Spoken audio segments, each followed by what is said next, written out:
امریکہ نے مسلسل دوسرے روز ایران کے مختلف شہروں پر حملے کیے ہیں۔ سینٹ کام نے ایران کی 90 فوجی تنصیبات کو نشانہ بنانے کا دعویٰ کیا۔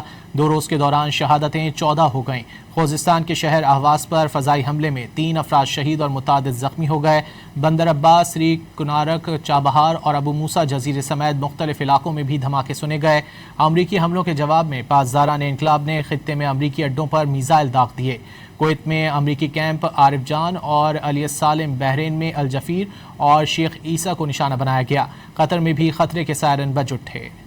آبنائے ہرمز پر کنٹرول کی جنگ شدت اختیار کر گئی۔ امریکہ نے پاسداران انقلاب کی بحری صلاحیتوں کو ختم کرنے کے لیے ایران پر مسلسل دوسرے روز حملے کر دیے۔